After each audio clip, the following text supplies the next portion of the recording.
Today we're diving into some new, old gear.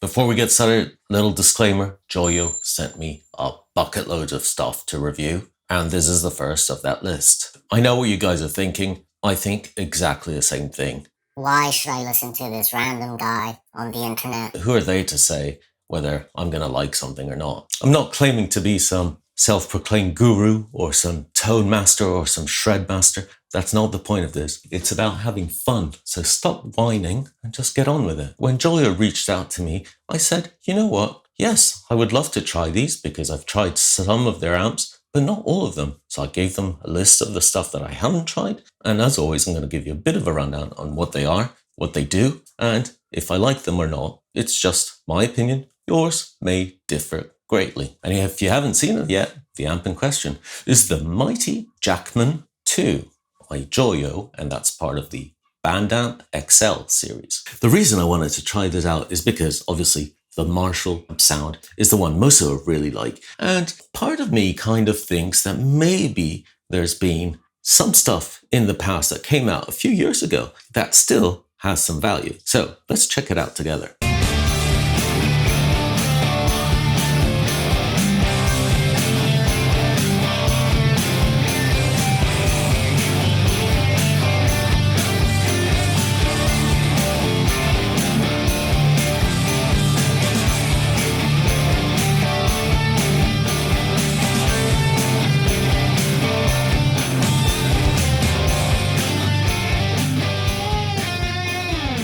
As always with my videos, let's start off with the construction and general overview. So first impressions, gotta say this thing is tiny. Seriously, it's about the size of 2 effects pedals max, and weight is fairly reasonable for what it is. The construction is a mix between this plastic and nice solid kind of brushed aluminum. It looks generally really cool. Each of the amp in the series, for example, the Tweedy, the Jackman II, etc., all have different colors so you can easily recognize them. It's nice to have this handle at the top, and overall, it's really well built, feels solid, the legs are nice, so that's a good start. In terms of specs, as you can see, these nice little vents here, I guess, have a reason, and it's not just a design one.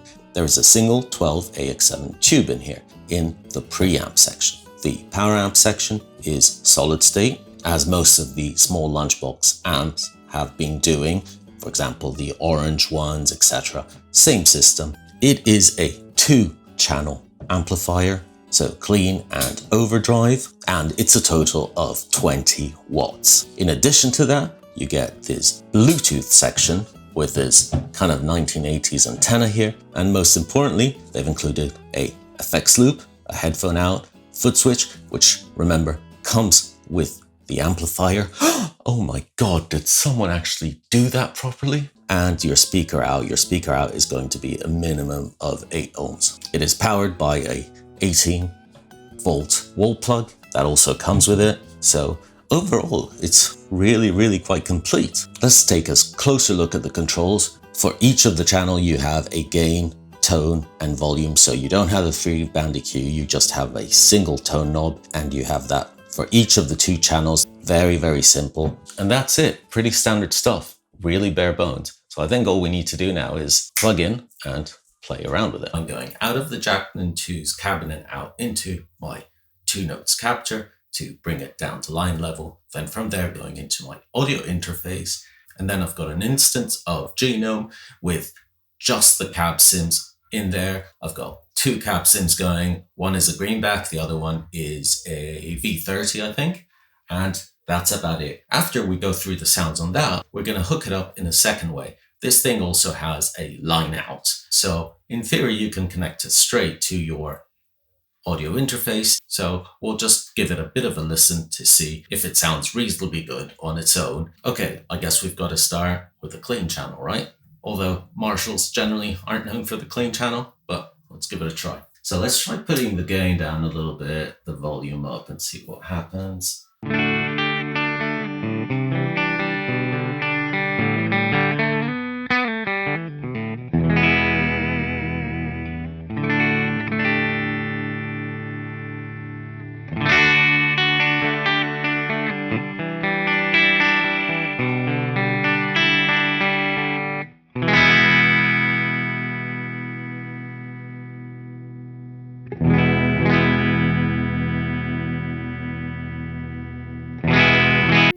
Let's go to single coil.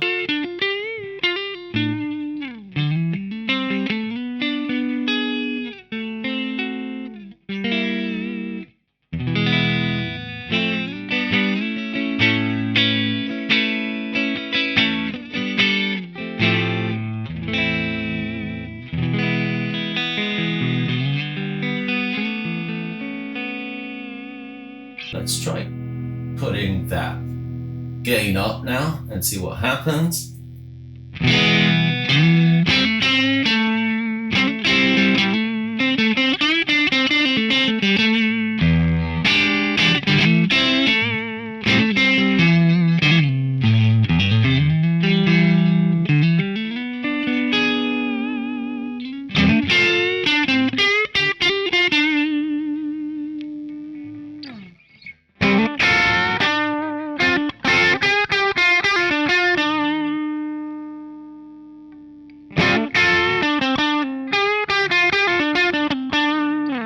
One of the benefits of having such a small amp like this with 2 channels is that you can use it also as a kind of pedal platform. What I do have is a JOYO Tornado Overdrive in the front of this.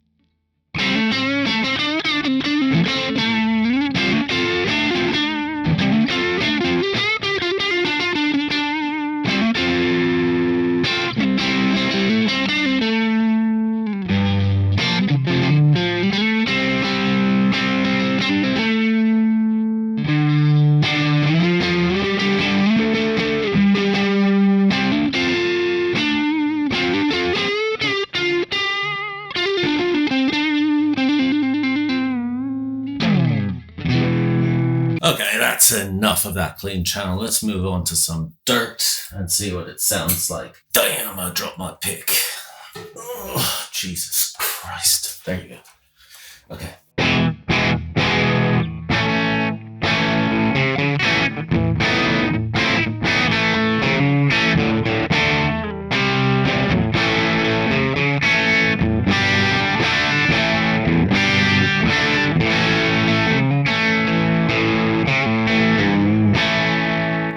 Let's bring that volume and drive up a little bit.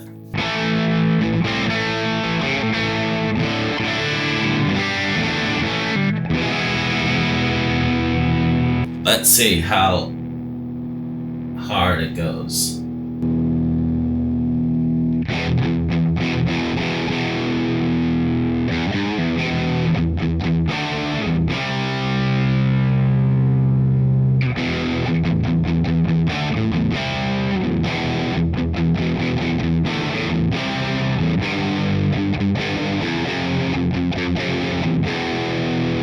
So obviously fully dimed, it becomes a bit fuzzy, but it's not a harsh fuzz. It's just a bit kind of out of control. If we dial that back a little bit and now put our boost pedal.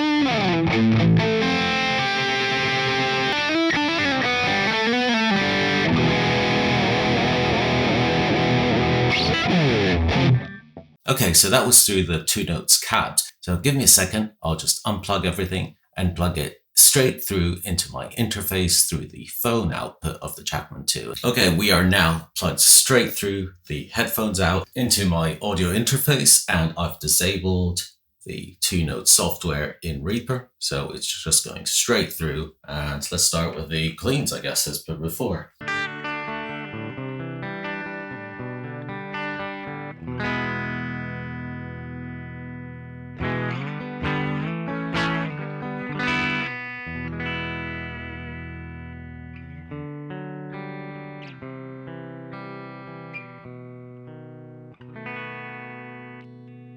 Let's go to single coils.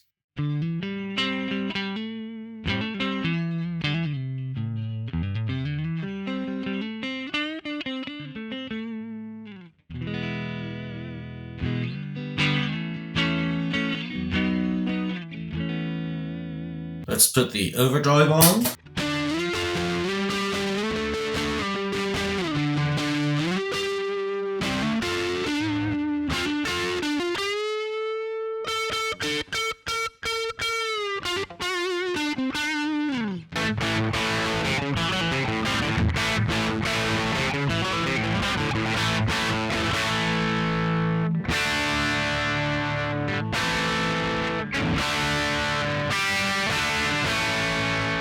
Okay, so let's put the gain down a little bit and turn the overdrive on.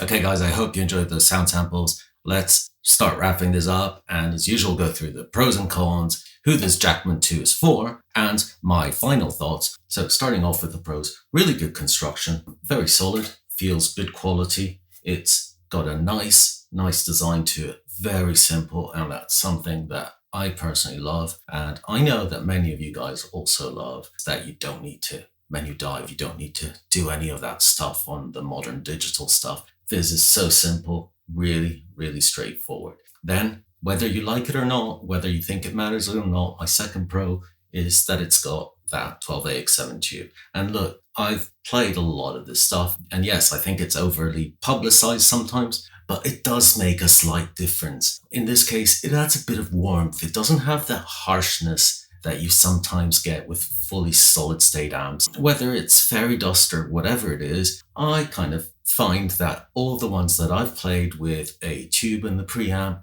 just sound a little bit more natural and just respond in a slightly more natural way. So again, personal opinion, and I really like that it has it in here. Third of all, it has to be the sound. I actually really like the sound. Look, you're not going to go to this for Fender cleans. You're going for this for that early Marshall, not overly distorted, not super heavy Marshall, but that nice rock and roll Marshall sound. And it's got it. It's got that grunt. It's got that really nice kind of compressed sound when you overdrive it a little bit. If you push the gain up a little too much, it does get a bit fuzzy, but I guess that's what happens. It's got a nice sound to it, and it's just very warm sounding. It doesn't have those shrieky highs that you get on a lot of Marshall type synths. I was really pleasantly surprised, especially with the overdrive channel. The clean channel, it is what it is, even on the original Marshalls. But the overdrive, very good. My final pro is going to be the price. This currently retails about $120, something like that. You can get them used for a really good price. The fact that they've included Bluetooth with this little weird antenna, really good effects loop, and most importantly, this is one of the only, and I say only, manufacturers of amps that I've actually seen giving you a foot switch. So this baby comes with the foot switch to turn from the clean to the OD channel, all included in the box. And that is so cool. You don't need to buy an external foot switch. They give you 2 leads as well. I think it's good value for money. Now let's talk about the cons. First con, yes, it would have been really nice to have a reverb. A reverb included in this would have been perfect. Obviously you do have the effects loop, and thank God they put that, because otherwise it would have been a bit of a nightmare, and I don't understand manufacturers that do that. But a reverb would have been kind of cool. Second of all,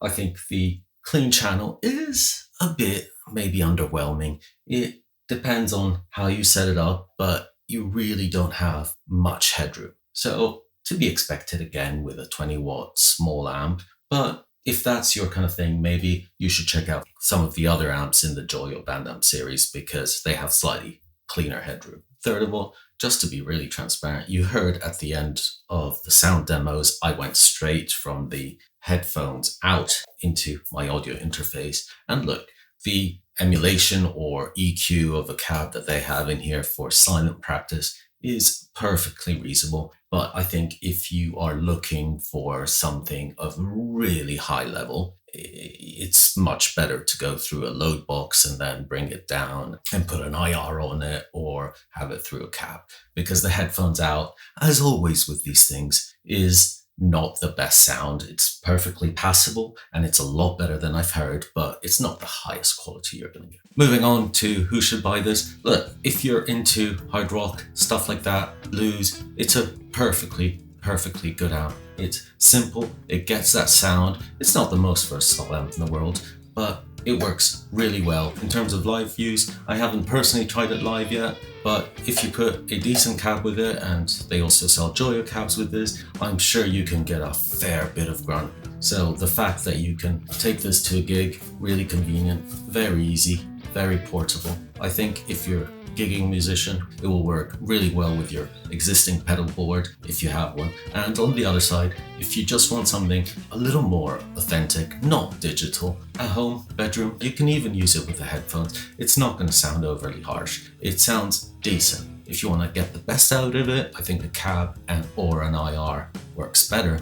But if you want to have an all-in-one thing, you can even have it that way. Overall, what's the verdict? I think the Jackman II is a great little amp for the average player. And I don't mean average in a disparaging way. I mean average like I could be, like most of us are. Most of the people that watch these videos are average in the sense that they're not going to rock a stadium. They're not going to record multi-platinum things. Otherwise, you wouldn't be looking at 120 pound amp. It's portable. It's affordable. It's got a good sound to it because the Overdrive sound is really good. Great for home jams. Great for practice. Overall, it's really good even as a backup amp. If your main one blows up, just bring this along. Cool. The sound is consistent and solid. You know what you're going to get. If you're in the market for that kind of British sound, Marshall British sound, then look, for the price, definitely worth checking it out.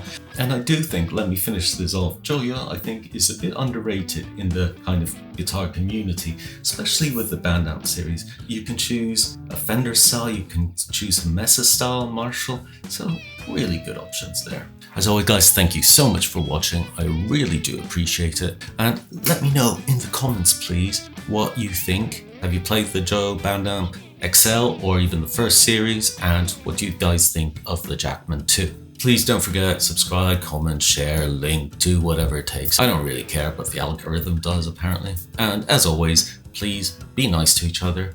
No point in getting all upset about stupid things, especially guitar related things. Yes, I'm talking to you. So chill out, enjoy the beautiful world out there, and rock on. We will see you next time.